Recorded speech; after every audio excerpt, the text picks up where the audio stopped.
Sí.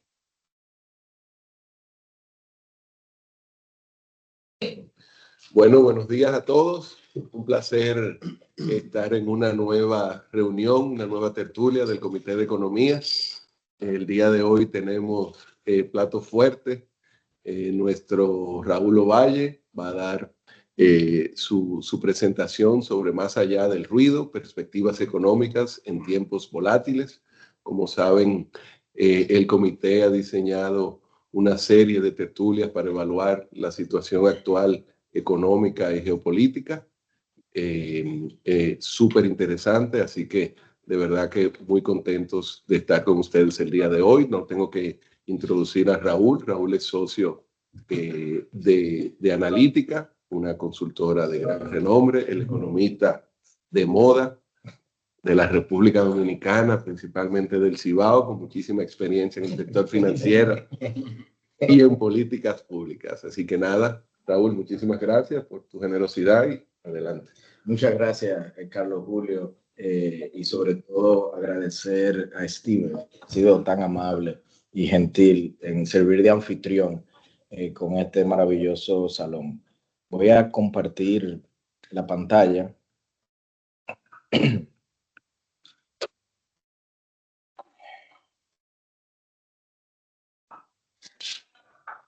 Perfecto. En el día de hoy, y sobre todo luego de la interesante presentación que nos hizo Magín con motivo de la primera de la tertulia que estuvo concentrada en los aspectos fiscales, a mí me gustaría concentrarme más bien en elementos de perspectivas y sobre todo una evaluación del entorno, dado la incertidumbre vigente, evaluando por supuesto los potenciales impactos en la República Dominicana. Yo creo que una manera o una interesante metáfora sobre esta incertidumbre fue justamente la portada de The Economist por motivo de los 100 días de Trump en el poder.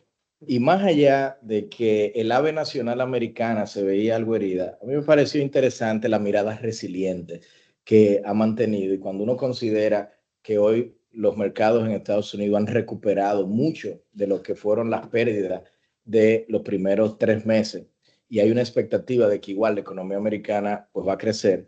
Entonces, creo que es interesante tratar de separar la señal del ruido. ¿Qué tanto de esto en la coyuntura va a implicar incertidumbre y qué tanto esa incertidumbre se va a traducir hacia elementos más de mediano y largo plazo en cuanto a la actividad económica en general? A pesar de esa incertidumbre, vale la pena destacar que cuando uno evalúa los indicadores de riesgo país, como ustedes saben, esa prima adicional o retorno adicional que exigen los inversionistas por adquirir deuda soberana dominicana en lugar de un bono libre de riesgo como el americano, permanecen en mínimos históricos en este momento.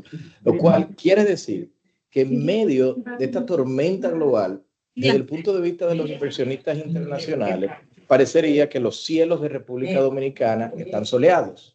Por tanto, es interesante preguntarnos cuáles son los potenciales riesgos del entorno que podrían desviarnos de esta perspectiva positiva. Y justo quiero hablarles primero sobre esto. Vale la pena iniciar con la visión que se tiene de crecimiento económico en la región, según el Banco Mundial publicó en su último o más reciente informe de perspectiva. Van a notar arriba las economías avanzadas. Hubo una revisión a la baja del dato y particularmente Estados Unidos, nuestro principal socio comercial, emisor de turistas, de remesas y de inversión extranjera directa, con un crecimiento de 1,4. Y esto es una revisión a la baja de casi 100 puntos básicos. Esto tiene consecuencias para la República Dominicana, porque en general se estima que por cada punto de crecimiento americano, la economía dominicana crece entre 1,5 y 2. Por lo tanto, reducir la perspectiva de crecimiento americana automáticamente implica una desaceleración de la demanda externa nuestra y que República Dominicana a su vez tendría entonces una reducción en su crecimiento, potencialmente entre 1,5 y 2%. Por lo tanto, ya uno podría anticipar un desvío en el crecimiento potencial de Dominicana hacia la baja. De hecho, parte de esto ya lo viene recogiendo el Banco Mundial, en la propia perspectiva de República Dominicana, que estaría creciendo, según el Banco Mundial, 4%. Quiero decir desde ya que a mí me parece que cuando lleguen la actualización de estos informes hacia cierre de año, estos números serán revisados a la baja y que probablemente Dominicana estará creciendo más cerca de un 3% en el año 2025. Más allá de la perspectiva, cuando uno mira el crecimiento, continúa aquí con Estados Unidos, en primer trimestre marcó una contracción de 0.5%, viniendo de un crecimiento de cierre de año superior a su potencial de 2%. Claramente la desaceleración viene materializándose.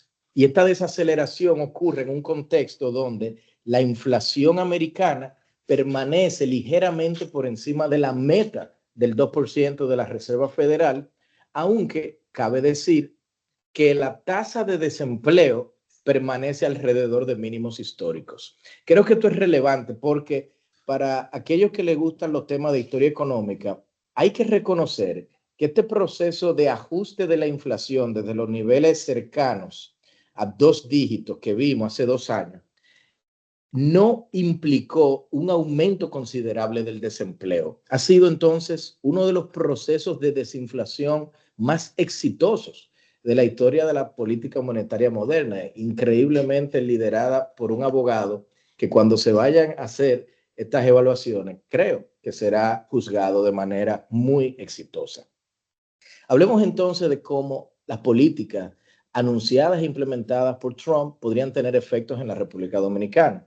Como saben, hay 5 grandes pilares que incluyen aranceles, justamente la política monetaria y interceder quizás en las decisiones desde el Poder Ejecutivo, de la autoridad monetaria, deportaciones legales de inmigrantes, desregulación en mercados clave, incluyendo energéticos y activos digitales, y algo que está bastante de moda, que es la recién aprobada reforma fiscal. Voy a pasar brevemente por algunos impactos en cada uno de estos y la visión que tenemos para Dominicana. Pero antes, me gustaría hacer una pausa para que evaluemos lo que aparenta ser el ciclo decisional de Trump. ¿En qué consiste esta toma de decisiones o, como se diría en Estados Unidos, cuál es the method behind the madness, el método detrás de lo que aparenta ser locura?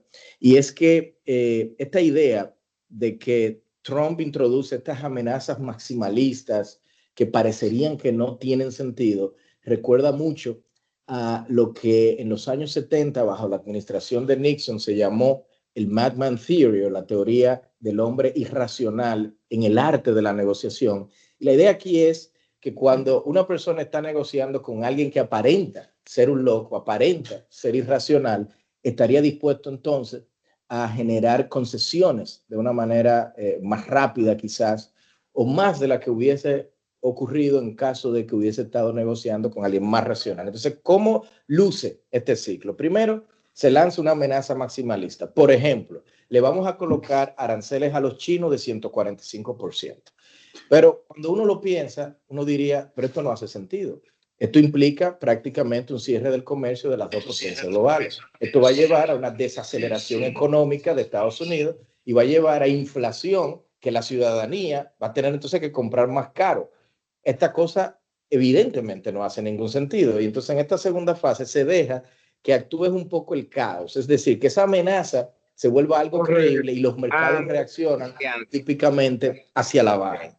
Luego de que están a la baja, parecería darse una retirada táctica. Por ejemplo, una pausa de 90 días. Entonces, los mercados se calman, comienzan a recuperarse y finalmente se declara algún tipo de victoria histórica. Se presenta como un éxito el hecho de que los mercados se hayan calmado luego de haber implementado el problema, vamos a llamarle así, vía la decisión original. Pero hay que estar atentos porque muchas veces esta declaración de victoria histórica no viene acompañada de ningún tipo de compromiso vinculante. No viene acompañada de un acuerdo efectivo que haya dado paso a que pueda ser considerado exitoso. Y la razón por la que quiero detenerme aquí es porque siento que en los próximos días, con todo lo que se ha venido tratando con el caso arancelario, vale la pena considerar que vamos a ver turbulencias en el mercado, pero esa turbulencia eventualmente se corrige. Una lección quizás táctica de reconocer este ciclo decisional es que los que puedan, cuando estamos en la fase 2 y los mercados están cayendo, pues parecería que es un buen momento para comprar, porque entonces eventualmente se van a ajustar. ¿Cómo estos aranceles recíprocos entonces quedan actualmente? Y esto es una noticia en desarrollo. Pues la realidad es que República Dominicana, como saben, pasamos de tener un arancel de 0 a uno de 10%. Pero hay un sinnúmero de países, y son los que están en rojo, que les marqué ahí, que acaban de anunciarse acuerdos o marcos de acuerdo con estos países, pero han mantenido los niveles de aranceles iguales a como se anunciaron en el famoso Día de la Liberación por allá por abril. Todo esto es muy importante porque hay que reconocer que durante la pausa de 90 días no se estaban aplicando, pero parecería que esta pirámide que ven aquí, que organiza más o menos por dónde andan los aranceles actualmente, es posible que no vaya a cambiar mucho. Y si no va a cambiar mucho, entonces lo que va a ocurrir es que la tasa efectiva arancelaria de Estados Unidos, que tuvo en alrededor de 1.5% durante el primer mandato de Trump, en la primera guerra comercial pasó a 3%, pues es posible que llegue al 18%. Esto es lo que estima el Budget Lab de la Universidad de Yale. Es una entidad no partidista. Y mi gran mensaje para todos es que esto no es un almuerzo gratis. Si efectivamente la tasa arancelaria va a pasar a este nivel de 18%, vamos a ver de manera coyuntural un proceso. Si bien va a ser transitorio, la expectativa de inflación tienen entonces riesgo de desanclarse si la Reserva Federal no lo maneja bien, y esto también va a llevar a una desaceleración económica a corto plazo en Estados Unidos. ¿Qué tanta la desaceleración? El mismo Budget Lab la estima en alrededor de 100 puntos básicos. Entonces, durante los próximos 12 meses. Entonces, aquí, si voy recapitulando, noten que esta política va a llevar a un sesgo estanflacionario de la economía americana. Mayor inflación a corto plazo y una desaceleración del producto que podrá tener consecuencias en la República Dominicana. Por supuesto que hay interesantes oportunidades para nuestro país. Esto que ven aquí es un trabajo que publica el Observatorio de Complejidad Económica del profesor Ricardo Hausman de la Universidad de Harvard, y básicamente lo que intentan responder es, con todos estos nuevos aranceles y el hecho de que hay un sinnúmero de países que hoy tienen aranceles mayores que el de República Dominicana, ¿cuál es el potencial de desvío de comercio que genera esta nueva política arancelaria? Pues lo tiene calculado el profesor Hausman durante los próximos 18 meses en más de 2.000 millones de dólares. Esto quiere decir que países que exportan hacia Estados Unidos, al igual que nosotros, productos similares, pero que están siendo cobrados aranceles mayores, puede llevar esto a que los importadores americanos demanden más importaciones desde la República Dominicana. Aquí pueden ver algunos de los productos y categorías ganadoras. Por ejemplo, instrumentos médicos, que es uno de nuestros principales productos de exportación de la zona franca, cerca de 270 millones de dólares de potencial. Hay otros como los equipos de protección de baja tensión, cerca de 90 millones de dólares. En fin, creo que República Dominicana tiene una oportunidad interesante, y este desvío de comercio, por supuesto, acompañándose de desvío de inversiones que ya comienzan a materializarse. Ya sabemos que una compañía de etiquetados, World Emblem, anunció formalmente que se está mudando para Santiago. Hay otras empresas vinculadas a partes en industria automovilística desde México que también se están mudando a la República Dominicana. Entonces yo pienso que hay una oportunidad para que nuestras autoridades y por supuesto en coordinación y apoyo con el sector privado puedan salir a capturar esas oportunidades de inversión en los mercados internacionales. Otro elemento clave y con potenciales consecuencias en Dominicana es la recién aprobada reforma fiscal. El Tax Foundation, otra entidad no partidista, acaba de estimar que según la reforma que se ha aprobado, a 10 años el PIB americano podría expandirse en más de 1%. Si lo dividimos entre 10, eso agregaría en promedio crecimiento de 0.12%, muy poco hacia corto plazo, pero hay que reconocer que generaría esta reducción permanente de impuestos o extensión de la reducción que se dio en el primer mandato en cerca de 5 trillones de dólares. Dicho de otro modo, esto va a generar un incremento del endeudamiento público en Estados Unidos. Algo clave para Dominicana es que han colocado un impuesto de 1% para las remesas.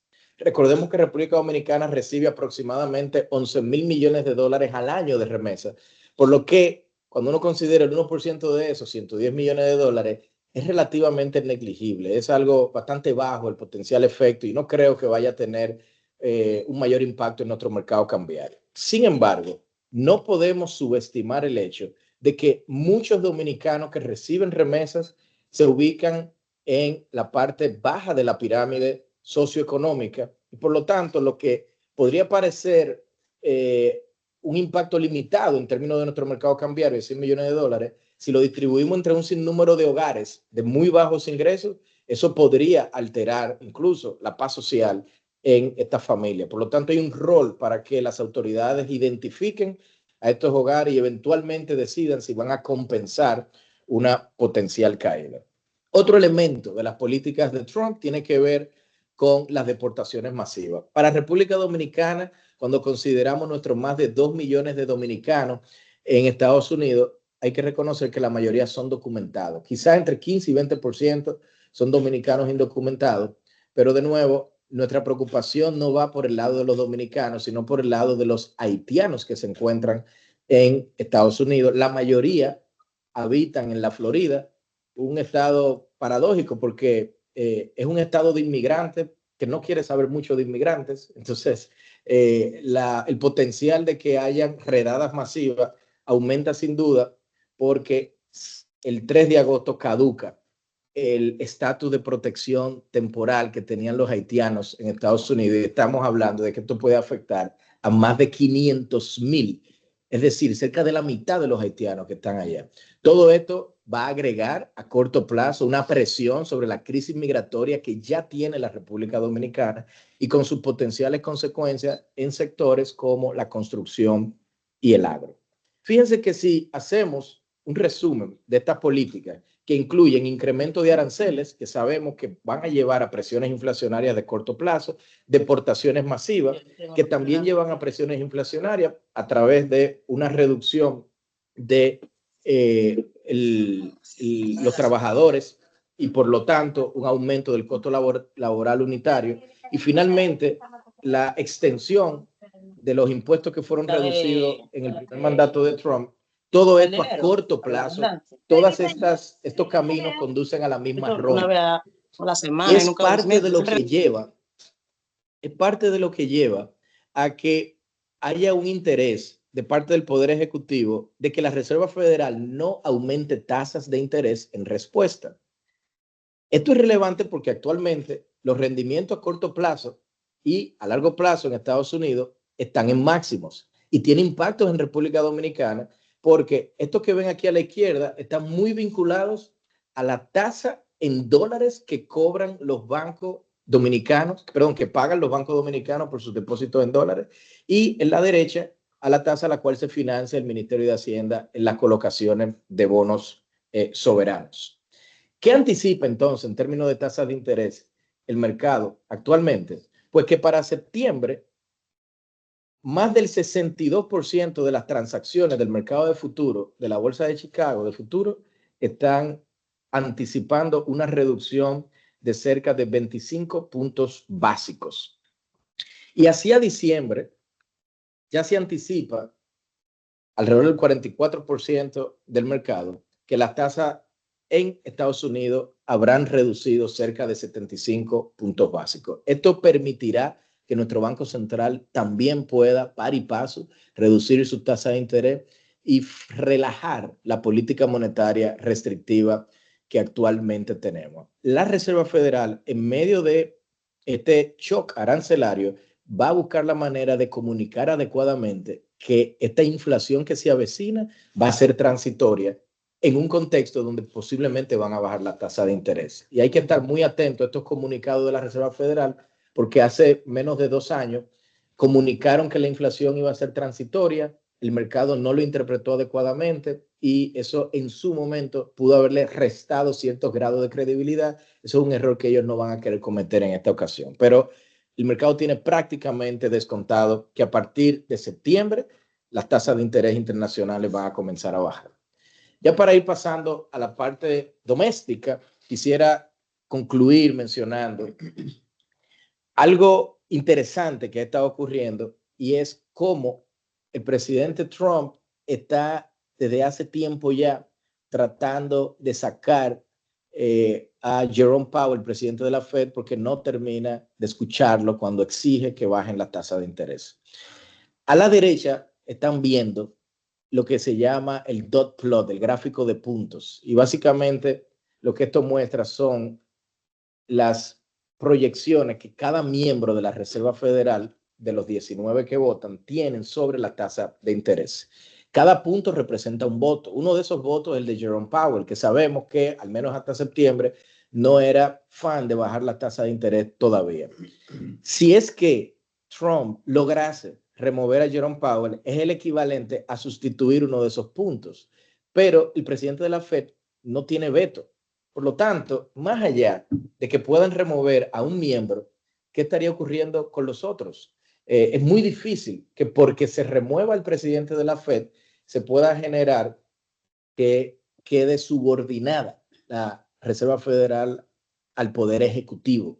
Por lo tanto, yo creo que a corto plazo vamos a ver cierta incertidumbre al respecto, pero en la práctica no me parece que vayan a lograr que efectivamente la política monetaria quede subordinada al Poder Ejecutivo. Último elemento que les quiero comentar sobre este gráfico es que si todos los puntos estuvieran sobre una misma línea, querría decir que hay un consenso absoluto sobre dónde deben ir las tasas, pero cuando lo vemos muy vertical, como en el año 2026, quiere decir que aquí hay un voto que cree que las tasas tienen que mover poco y aquí hay otro voto que entiende que tienen que bajar 200 básicos. Es decir, aquí no hay mucho consenso sobre la dirección de la tasa de interés durante el próximo año. Esto es un reflejo de la incertidumbre vigente, es un elemento a lo que tenemos, por supuesto, que estar atentos. Los mercados de commodities parece que ni se enteraron que hubo un conflicto importante en Medio Oriente, porque cuando uno mira los futuros de petróleo, de gas natural y de carbón, se mantienen bastante estables y el oro permanece en máximos históricos. Una oportunidad que pienso Dominicana podrá aprovechar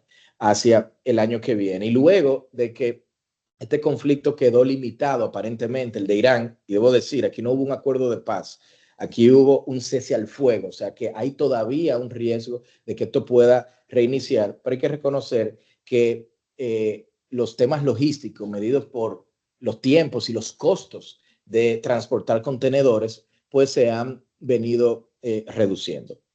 Con este entorno internacional en mente, entonces, ¿cómo se ve el desempeño doméstico y la perspectiva de Dominicana hacia el 25? Primero, reconocer que nuestra economía está creciendo alrededor de la mitad de lo que debería, 2,6% en el periodo enero-mayo 2025. Es el tercer peor desempeño desde 2010 si excluimos el periodo de COVID. Y podemos ver del gráfico de la derecha que la gran mayoría de los sectores que se ven aquí en rojo están creciendo por debajo de su tendencia, lo que sugiere que la desaceleración es diversificada o generalizada. Si fuésemos a mapear qué tan desviados están cada uno de estos sectores de su crecimiento potencial y qué tan persistente ha sido ese desvío, vamos a notar que el sector de la construcción, el que tiene más peso en la economía, es uno de los que está atravesando por una de las desaceleraciones más profundas. Esto es un sector termómetro de la actividad económica de República Dominicana y en la medida que no se pueda recuperar a corto plazo, va a limitar la posibilidad de que República Dominicana pueda recuperar la actividad económica en el 25. En el caso del turismo, viene desacelerándose, pero la diferencia es que se viene desacelerando desde máximos históricos.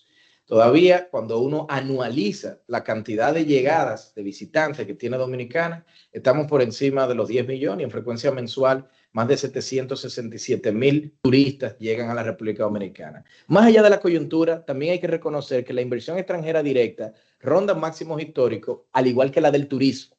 Y esto refleja una visión positiva hacia mediano plazo que tiene la comunidad global de inversionistas sobre el sector turístico dominicano, que hoy está mucho más diversificado, no solamente en términos geográficos, pero en términos de los servicios turísticos que está ofreciendo. Me luce incluso que en medio de este entorno de volatilidad hay una interesante oportunidad de las autoridades, y es que las políticas de Trump han llevado a una especie de nacionalismo generalizado a nivel global. Y muchos países, aquí ven un ejemplo de países europeos, están reduciendo sus viajes hacia Estados Unidos. Aunque aquí no se ve Canadá, en el caso particular canadiense, ese parque nacional donde vive gente, como lo define alguien que yo quiero mucho, han caído en cerca de 70%.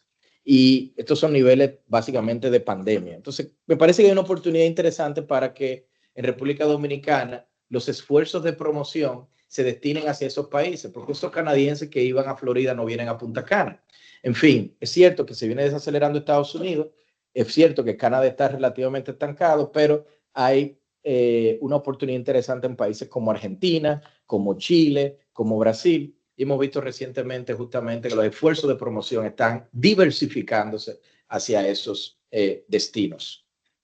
Otro elemento que sugiere que la desaceleración que está viviendo República Dominicana es bastante diversificada es lo que viene ocurriendo con los préstamos de los bancos, del sistema financiero hacia el sector real. La cartera total viene desacelerándose de manera importante, particularmente la cartera de consumo. Todavía la de tarjetas de crédito, aunque se desacelera, permanece en doble dígitos. Y aquí, como diríamos en Estados Unidos, buyer beware, hay que tener cuidado porque la realidad es que los niveles de morosidad a mayo, que rondan 3,7%, en el caso de la cartera de consumo, ya está superando los niveles que se veían previo a la pandemia. Con la diferencia de que en la pandemia habían, perdón, no previo a la pandemia, durante la pandemia, con la diferencia de que en la pandemia habían programas de alivio y flexibilización financiera que hoy no tenemos. Esto quiere decir que va a haber un incentivo para que los bancos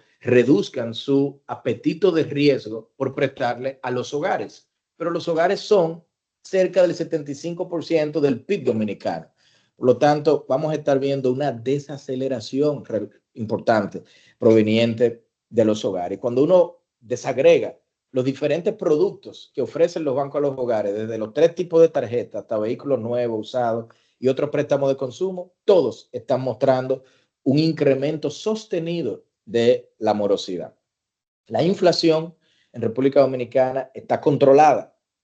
Y esto es algo interesante porque en la medida en que se desvíe la inflación hacia el alza, pues el poder adquisitivo de los hogares viene reduciéndose. La inflación no mide, por cierto, el incremento en las cuotas de los préstamos. O sea que sí hay un tema de poder adquisitivo, pero no por los bienes que se están produciendo en la economía. El hecho de que la inflación no esté creciendo, por cierto, también sugiere que hay una desaceleración que viene ocurriendo. Ahora bien, volviendo al concepto de poder adquisitivo, post pandemia ha habido un aumento de aproximadamente 33% del ingreso promedio del hogar dominicano acumulado en los últimos 5 años aproximadamente. En el caso del índice de costo de la vivienda, ese indicador relevante como proxy de los costos de construcción de los constructores, esto ha aumentado cerca de 45. Por lo tanto, ha habido una pérdida neta de poder adquisitivo en el sector inmobiliario. Esto es un sector y un ecosistema interesante y amplio. No es lo mismo, por ejemplo, hablar del segmento bajo costo vinculado a la diáspora que el que no está vinculado a la diáspora, o hablar, por ejemplo, del segmento premium que está en zonas turísticas versus el de la ciudad. Pero en promedio, lo que sí podemos ver con esta lámina es que el adquiriente dominicano está atravesando una pérdida de poder adquisitivo del sector que agrega entonces a los riesgos que enfrenta la construcción en estos momentos. En medio de este contexto, lo que dice el manual es que la política fiscal y monetaria deberían tornarse expansivas para tratar de mitigar los efectos de la desaceleración, pero a pesar de que tanto la tasa de política monetaria aquí en rojo como la tasa de política monetaria de la Fed en negro han permanecido inamovibles durante los últimos 6 meses aproximadamente, las tasas relevantes a las que los bancos se prestan entre sí De hecho, ha venido aumentando y permanece en máximos históricos. En medio de este contexto, nuestro Banco Central anunció un programa de liberación de encaje de alrededor de 81,000 millones de pesos. Yo puedo decirle que me parece que los efectos de este programa de liberación se van a sentir de manera reducida hacia final de este año, posiblemente a inicios del año que viene. No creo que vaya a ser la diferencia para evitar que Dominicana tenga un crecimiento que ronde 3% en este 2025. Y la razón fundamental es que a pesar de ese programa, la postura monetaria permanece bastante restrictiva, históricamente restrictiva. Una manera que tenemos los economistas para medirla es preguntarnos cómo se ve esa tasa de interés a lo que los bancos se prestan entre sí, ajustada por inflación. Cualquier cosa por encima del 3%, que es lo que estimamos como una tasa neutral, es decir, que no agrega actividad o desagrega actividad a la economía, se considera restrictiva. Fíjense que si redondeo ese 8,8 al 9, estamos hablando de que estamos al triple de la tasa neutral, ultra restrictivo. Y no habíamos visto un nivel tan restrictivo desde que Banco Central introdujo su programa de metas de inflación en el año 2012. Y quiero conectar entonces con algo que mencionaba en la primera parte de la presentación, y es que posiblemente la Reserva Federal reduzca 150 básicos, 75 básicos hacia diciembre y ya sea el 26 quizás 100 básicos adicionales. Imaginémonos por un segundo que eso fuese a ocurrir, que la Reserva Federal baja la tasa en 200 básicos en los próximos 18 meses. Todavía 200 básicos sería hablar de una tasa de 6,8%. Esto es ultra restrictivo. El esfuerzo monetario en términos de expansión que se requiere para entrar en terreno expansivo es algo bastante exigente y lamentablemente me luce a mí que tenemos que prepararnos todavía para un entorno de tasas de interés altas. No solamente eso, es que también llega este programa de liberación de encaje en un momento donde la morosidad es elevada y como la morosidad es elevada, los bancos serán mucho más cautelosos que en el pasado a la hora de prestar. ¿Por qué entonces estamos viendo un panorama de tasas tan restrictivo en medio de una situación donde la economía claramente se desacelera y la inflación está controlada? Quiero retomar que las tasas de interés internacionales están muy elevadas. Y esto lleva entonces a que se incentive la salida de divisas buscando ese retorno elevado. ¿Qué tanto? Esto que ven aquí justamente muestra la salida neta y entrada en el caso de los valores negativos de capitales desde República Dominicana hacia el extranjero, proveniente de hogares y empresas, mayoritariamente empresas. Noten que durante la pandemia, en medio de esa incertidumbre, cuando todavía no se sabía si íbamos a tener vacunas o no, salieron del país cerca de 3,000 millones de dólares. Al primer trimestre del 2025, estos son datos anualizados, habían salido 4,300 millones de dólares, más que la pandemia. No por incertidumbre, ojo, porque la economía dominicana todavía es de la que más crece en la región y estamos atravesando niveles históricos de inversión extranjera directa, de remesas, de turismo, sino más bien buscando esos retornos elevados. Pero por supuesto que esta salida de capital presiona el mercado cambiario. Y esa presión del mercado cambiario que vimos a principio de año, donde la depreciación anualizada llegó a alcanzar cerca de 12%, llevó a que nuestro Banco Central introdujera medidas para tratar de mitigar los efectos sobre la depreciación. Una de estas medidas es que le cambió las reglas del juego a los bancos e introdujo un límite a la posición neta en moneda extranjera. Esto es básicamente la capacidad que tienen los bancos de acumular divisas en anticipación de que va a haber una depreciación mayor y por lo tanto generar una ganancia cambiaria. Antes de haber introducido esta medida, había un límite del 50% del patrimonio de los bancos en esta práctica, que si yo lo traduciría al nivel de patrimonio que tenían los bancos en marzo, cuando se introduce la medida, ese número rondaba cerca de los 2,100 millones de dólares. Y entonces, cuando se llega a la nueva medida, se baja a 25%. Es decir, de un día para otro los bancos se vieron con que no podían mantener cerca de 1.100 millones de dólares en sus libros.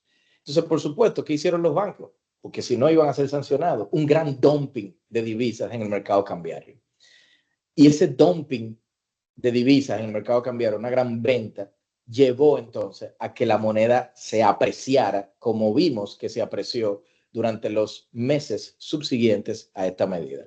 ¿Y quién fue el principal comprador de estas divisas? Pues el propio Banco Central, que logró acumular sus reservas internas, aumentar sus reservas internacionales y mantener relativamente controlado el tipo de cambio.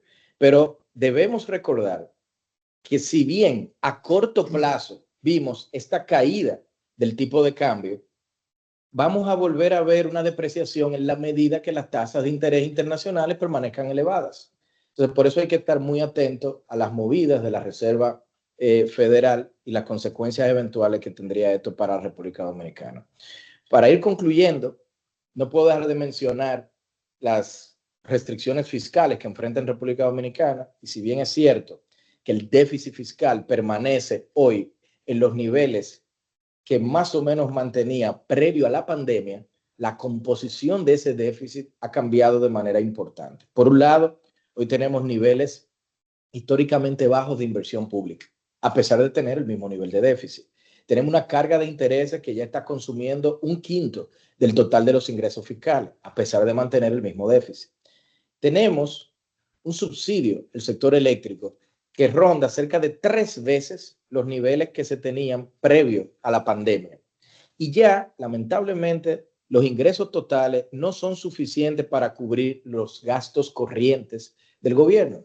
Lo que quiere decir, si fuese yo a hacer una analogía en un hogar, es como si nos estuviésemos endeudando para pagar la tarjeta de crédito. La deuda pública, si bien se ha reducido desde los máximos que alcanzó durante la pandemia, hay que reconocer que viene con este nivel de déficit, va a continuar creciendo gradualmente. Por lo tanto, fiscalmente, si bien en la coyuntura esto no va a ser un tema, no olvidemos que República Dominicana requerirá un ajuste fiscal y este será, en mi opinión, el gran tema de conversación hacia 2028. ¿Cuáles son entonces las proyecciones económicas en medio de todo este entorno? Las propias autoridades gubernamentales nos tienen creciendo al 3,5%, con una inflación controlada y, interesantemente, con una depreciación de la moneda promedio de 2,7%. Esto viene de un 7%, donde lo tenían en la proyección de marzo. Y esto refleja las políticas que se implementaron recientemente. Ya hacia 2026, la economía se estaría recuperando y retornando su senda de crecimiento.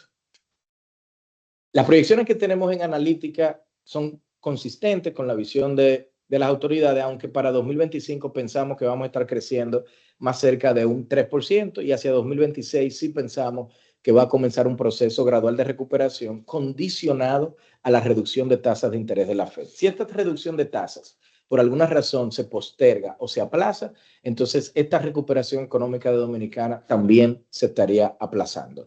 El tipo de cambio, nueva vez, estaría depreciándose, no al nivel de 2,5%, pero más cerca del 5% interanual y se estaría estabilizando alrededor de esos niveles. Y la cartera de crédito, reflejando la desaceleración, estarían normalizándose, pero en el 2025, pues desacelerándose cerca de la mitad de lo que venían creciendo previamente.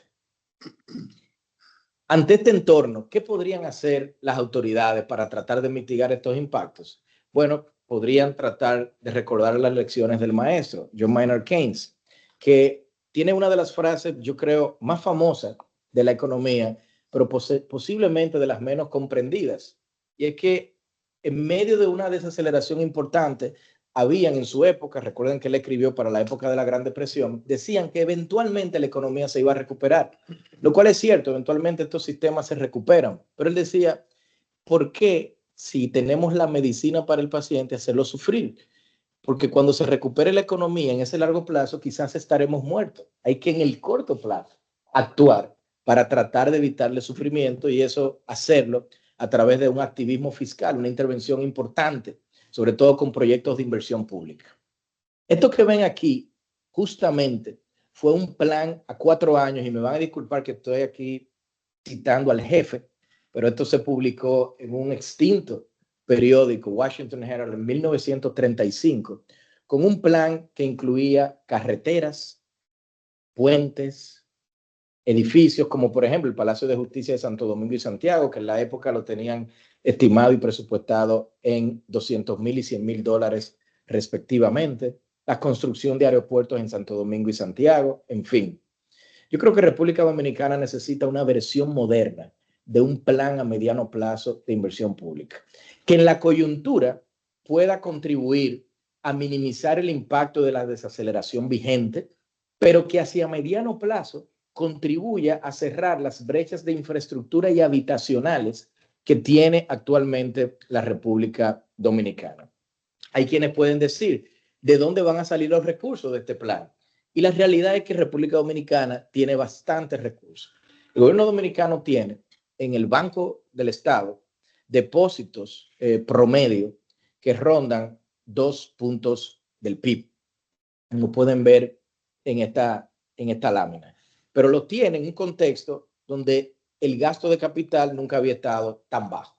Entonces, aquí la propuesta es que se ocupen esos depósitos, eso es plata disponible que está en el lado del activo del gobierno, líquida, pero convertir ese activo líquido en un activo productivo, en puentes, en carreteras, en fin. Y por supuesto, proyectos que estén jerarquizados en función de la contribución al PIB, al empleo y al efecto multiplicador que estos generan. Lo voy a dejar hasta aquí en el día de hoy para que nos dé tiempo para una sesión de preguntas y respuestas. Muchísimas gracias por su atención.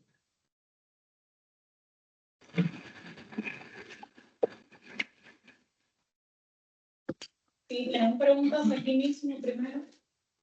Bueno, yo tengo una pregunta. Si yo entendí bien, proyectando como un promedio de 18% de aranceles en los Estados Unidos. Okay.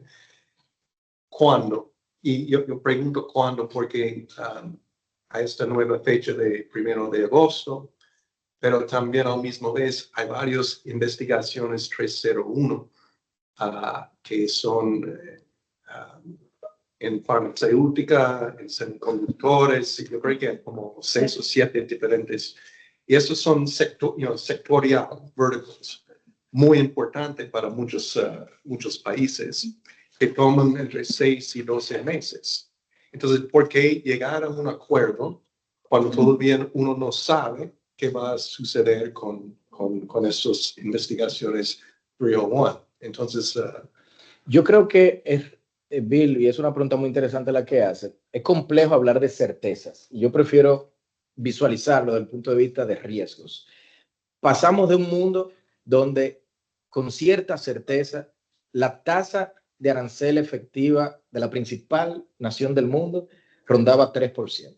Y hoy con las políticas anunciadas, incluso con lo que se publicó recientemente de los acuerdos con países como Vietnam y demás, a lo que se ha llegado, es consistente este nuevo mundo con que ese 3% quedó en el pasado. ¿Será 18? ¿Será menos que 18? Eso está por verse. Pero de que andará probablemente los doble dígitos, hay un riesgo elevado de que así sea. Y entonces, dado ese riesgo, ¿qué puede hacer República Dominicana? Pues ya vimos que hay una oportunidad interesante de desvío de comercio y desvío de inversiones que podría nuestras autoridades y de nuevo el sector privado tratar de identificar, de traer esas inversiones para acá, de contribuir en el caso del sector financiero a través de las potenciales expansiones que empresas que ya están aquí requerirán para sostener ese aumento de demanda adicional y, como digo, navegar lo que sería esa tormenta. Yo veo bastantes oportunidades en medio de ese entorno para dominicanos. gracias.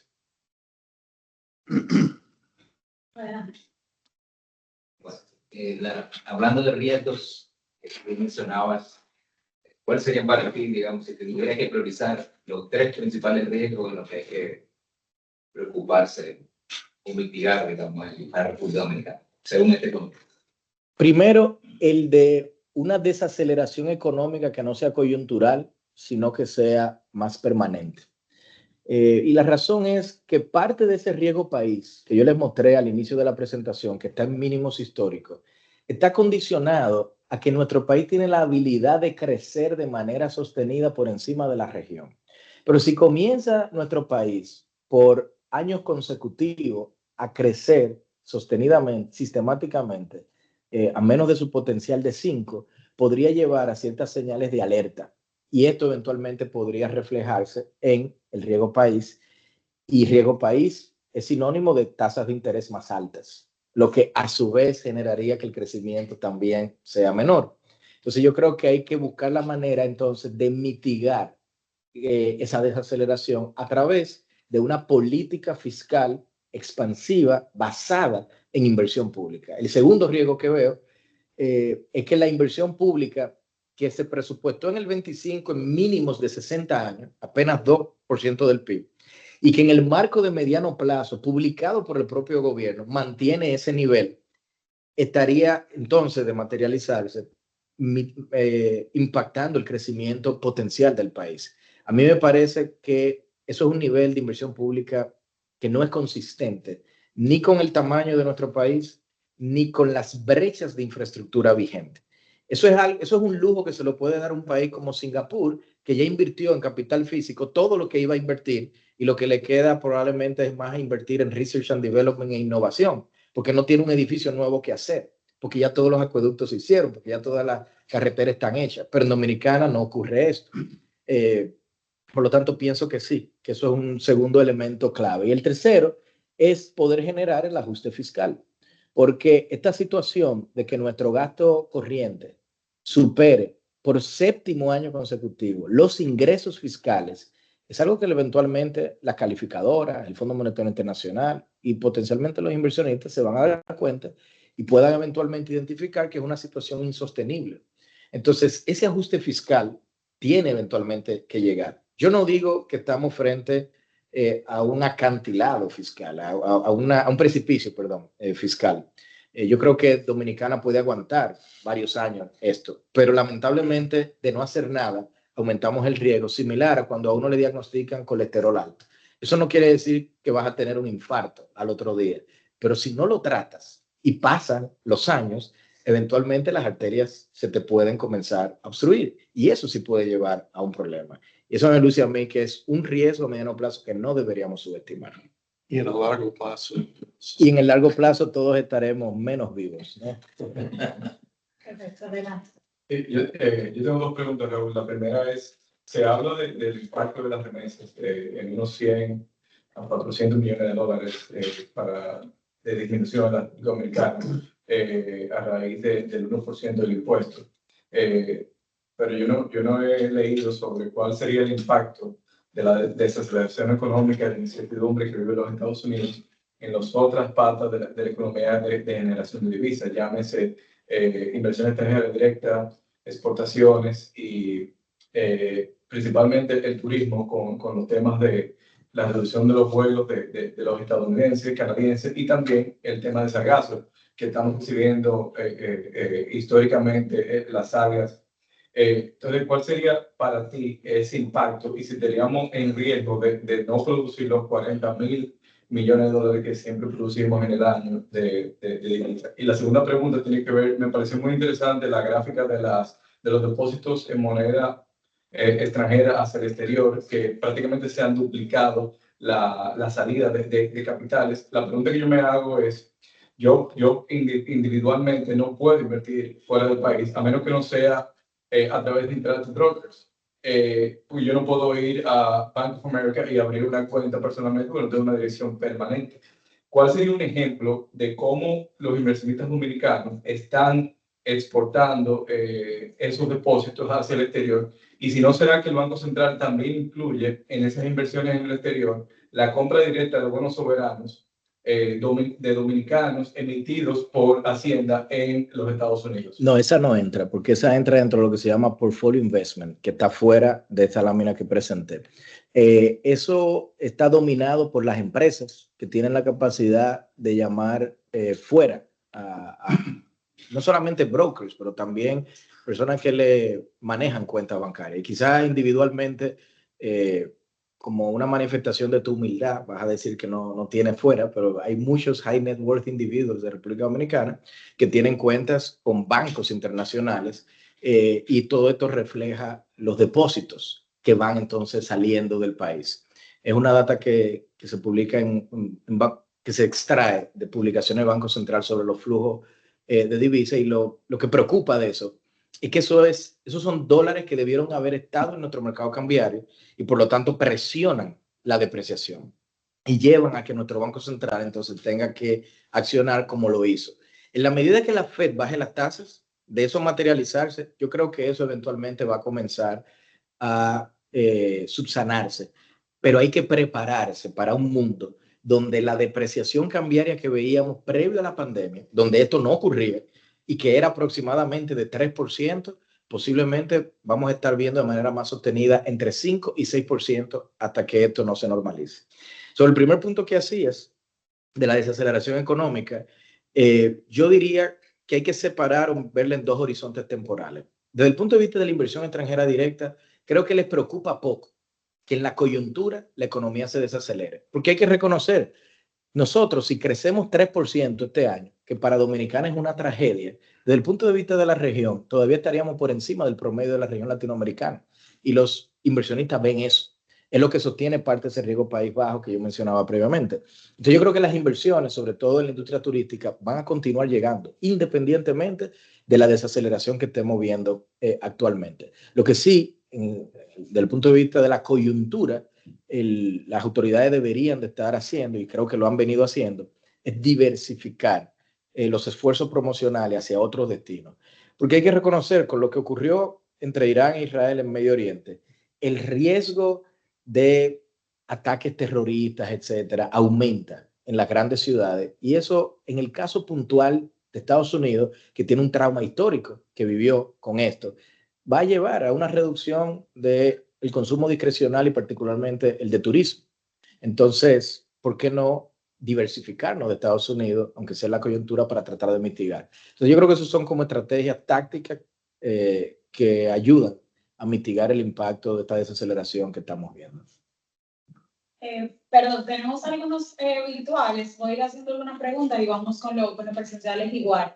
Raúl dice una aquí, profesor, si la construcción es uno de los sectores de mayor encadenamiento productivo y muestra tendencia negativa en la primera mitad del año 2025 por la falta de inversión en infraestructura del Estado, que se ha quedado sin líquido para ello, ¿será posible que la economía crezca a un ritmo mayor al 4% en la segunda mitad para lograr acercarnos al 4% de crecimiento en todo el año? No creo que la economía llegue al 4%. Para eso va a requerir de algún motor de crecimiento y no lo estamos viendo. A nivel de la demanda externa, viene desacelerándose la economía americana y a nivel de la demanda doméstica, las tasas de interés permanecen elevadas. El caso de la construcción es delicado porque no solamente enfrenta tasas altas, sobre todo de los adquirientes, no solo de los constructores, sino que enfrenta el shock de pérdida permanente de poder adquisitivo que mencionaba yo previamente y sobre todo en segmentos como el bajo costo no vinculado a la diáspora, pero también enfrenta un shock de costo laboral unitario y disponibilidad de trabajadores con la política migratoria bastante agresiva que se ha venido implementando en los últimos meses y que muy seguramente va a continuar en los meses venideros.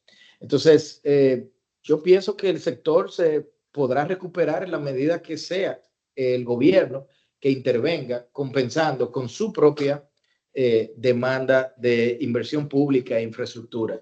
De lo contrario, lastimosamente, yo no veo una recuperación a corto plazo del sector de la construcción. De acuerdo. Coral, porque es nuestro anfitrión también. Sí, claro que sí, sí, adelante. Sí. No, iba a preguntar un tema que siempre surge y no hablamos con Haití. ¿Cómo estás viendo la relación económica, al menos con Haití, ya que estamos centrados en la parte económica? Veo que las importaciones, mejor dicho, las exportaciones han subido sustancialmente en los primeros meses de este año Haití. 29%. Claro, en la medida que continúa destruyéndose el aparato productivo haitiano, igual ahí vive gente con las necesidades básicas de alimentos, de vivienda y ropa. Entonces va a haber una mayor demanda por cubrir esto con el país naturalmente vecino. Entonces ahí también hay una oportunidad para empresas dominicanas que están vinculadas a la cadena de valor haitiana de tratar de compensar algo de esa caída. Pero más allá de esto, yo pienso que en el neto es algo negativo para el país. Puede ser positivo para esas empresas, pero es negativo para el país, porque tener al lado, o sea, en nuestra frontera, a uno de los mayores conflictos que actualmente está ocurriendo, lleva a riesgos reputacionales en la arena internacional, que hay que entonces prepararse para gestionar. Entiendo que el gobierno hace poco ha contratado una empresa de gestión de estos riesgos reputacionales, que me parece que es algo que hasta debieron de haber hecho antes, pero qué bueno que ya la tenemos. Pero también a que el desafío migratorio sea algo, por cierto, a lo que Dominicana no está acostumbrado, debo decir, que vamos a tener que tratar con un nivel de seriedad mucho mayor. Me parece que el presidente ha hecho un esfuerzo extraordinario de generar dentro de la conciencia de la clase política que esto tiene que ser tratado como un tema de Estado a través de las visitas recientes que han hecho. Eso yo lo veo como un gran paso, pero eso me luce a mí que debe estar acompañado por planes de acciones concretos para mitigar los riesgos de la frontera. La historia enseña que ese tipo de crisis, como le ocurrió en la primera intervención americana a Haití, que coincidencialmente llegó porque en aquel momento asesinaron a un presidente en ejercicio, Sam Vibron se llamaba, eso se solucionó con la primera ocupación americana en Haití. Llegaron los militares, pacificaron. Yo no veo cómo esto se soluciona en ausencia de una pacificación, no por las Naciones Unidas, sino militar. Y no veo que Estados Unidos vaya a tener el interés hacia corto plazo de que ocurra. O sea que hay que prepararse para que esto, como decimos en buen dominicano, pique y se extienda. Gracias. Perfecto, adelante. Sí, y gracias, Raúl, por la presentación. Felicidades. Siempre un placer escucharte. Sí, tú mencionaste que el principal riesgo era evitar que la desaceleración que estamos observando se prolongue en el tiempo, ¿no? Entonces, tú mencionaste muy claramente que una de las cosas que podemos hacer es el tema del plan de inversión pública, ¿no?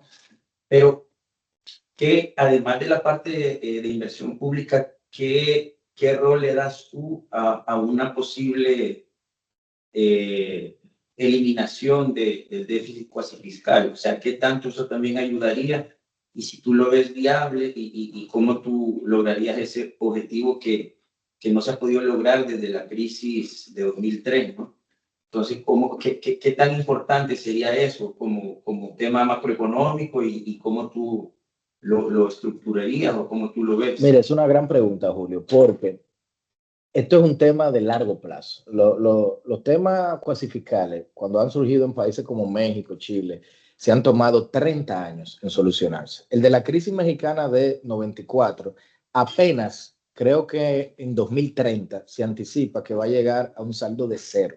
Estamos hablando 30 años luego, 35 años luego del problema. Y en el caso dominicano permanece en niveles no muy diferentes a lo que se vio durante la crisis de Banenter. Y para que el Banco Central pueda gestionar eso, entonces mantiene tasas de interés elevadas. Si el tema cuasi fiscal estuviese resuelto, la tasa de interés de largo plazo de la República Dominicana seguramente sería menor. Y el hecho de no tenerlo resuelto, entonces le genera un ancla, un obstáculo a nuestro Banco Central a la hora de reducir, no las tasas de la coyuntura, no estoy hablando de las operaciones de política monetaria del día a día, sino las tasas estructurales de República Dominicana. Entonces sí, es un tema fundamental, pero yo no lo veo como el tema que se necesita resolver para garantizar que en esta desaceleración del 2025-2026 Dominicana salga de eso, sino más bien de que hacia mediano plazo Dominicana pueda garantizar sostener tasas de crecimiento elevadas. Y la manera de hacerlo, hay muchas, pero todos los caminos conducen a la misma Roma. Hay que sacar de la hoja de balance del Banco Central este problema, un problema de cerca de 15 puntos del PIB, y destinarle año a año, idealmente desde la hoja de balance de Hacienda o de un vehículo financiero a través de un fideicomiso que gestione la propia Hacienda, recursos fiscales. Pero esos recursos fiscales,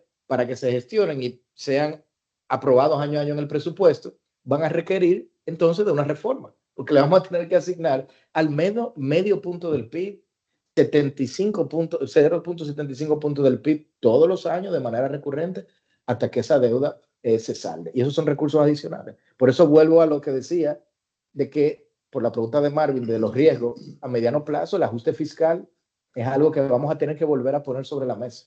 No podemos pensar que ese colesterol alto lo podremos gestionar sin que nos pase factura. Perfecto. Una última pregunta ya, Raúl, y gracias por tu tiempo. El señor Máximo Vidal, cuando dimos la sugerencia de un plan moderno de inversiones públicas, confirmar cuál es el estimado del déficit fiscal para el 2025. Al final, si puedes comentar sobre los informes de la prensa sobre la situación de SENASA y su posible impacto sobre el déficit fiscal. Claro, muchas gracias, Máximo, por tus valoraciones. Sobre el déficit de 2025, sabemos que lo presupuestado ronda 3 puntos del PIB y se basa mayormente en una caída importante del gasto público. Hay que ver si efectivamente la van a poder sostener el gobierno, porque la caída que se anticipa para este año, en ausencia de la reforma fiscal y debido a la regla fiscal que introdujo el gobierno, que limita el crecimiento del gasto primario, es cerca del tamaño de la reforma fiscal que se intentó pasar en octubre. Entonces, no podemos subestimar el esfuerzo en términos de viabilidad política de que este ajuste del gasto se materialice. Ahí está la fuente del riesgo máximo, de si efectivamente el gobierno lo va a lograr o si van a generar una adenda al presupuesto en este año. Una opción alternativa que tienen, por cierto, es financiar esa caída del gasto, no reduciendo el gasto, sino aumentando los flujos de ingresos. ¿Cómo lograr eso? Vía adelantos impositivos, que creo van a continuar y serán mayores, pero también me parece que la forma más fácil de hacerlo es simplemente ocupando los recursos que tiene el Banco del Estado y que le pertenecen al gobierno. Y creo que eventualmente cuando se enfrenten a ese dilema, van a optar por tratar de aumentar el ingreso que colapsar el gasto público en el nivel que exige la regla fiscal en este primer año, porque implicaría la reducción importante de un sinnúmero de programas sociales. O, peor, de continuar colapsando la inversión pública aún más. Entonces, la tiene compleja el gobierno en este sentido. Y finalmente, en el caso del SENASA, yo diría lo siguiente. Las políticas públicas tienen costos. Cuando el gobierno decidió que le iba a entregar luz 24 horas a básicamente la población, eso contribuyó, entre otras cosas, a que aumentara el déficit del sector eléctrico.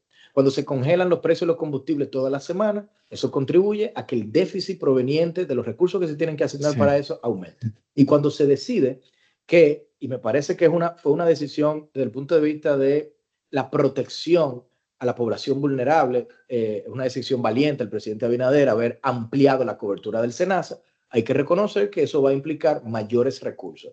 Aquí la pregunta es más bien de viabilidad fiscal de esas políticas. Entonces, ya que la política se implementó, a mí me luce que lo que está ocurriendo aquí es simplemente un tema comunicacional que quizás se pudo haber manejado mejor, porque ya sea que le querramos llamar que quebró, como se ha dicho, o que ha aumentado el déficit que tiene SENASA, y lo que yo creo que ha ocurrido, el gobierno va a inyectarle capital a esta empresa para reflejar ese aumento adicional del gasto que implicó el aumento de la cobertura, pero ya parte de una visión que el gobierno ha manifestado de aporte a las políticas sociales y a las familias dominicanas de bajo ingreso. Ya que esa es la visión, eventualmente lo van a cubrir de recursos fiscales, básicamente. Perfecto. Gracias, bueno, Raúl, perfecto. Gracias por tu tiempo. Con esto cerraríamos ya la tertulia. Le doy la palabra al señor Málamo para el cierre.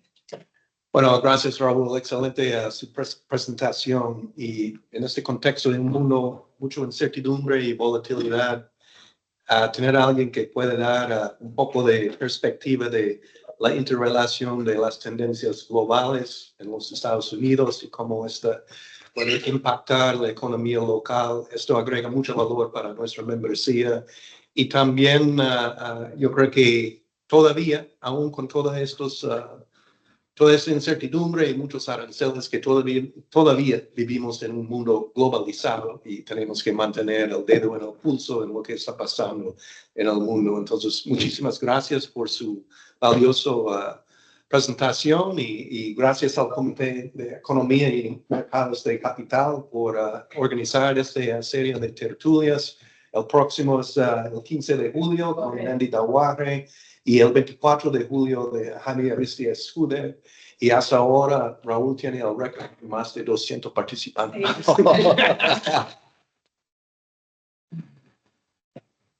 Muchas Muy gracias. bien, Gracias. excelente. You should have bet. You should bet.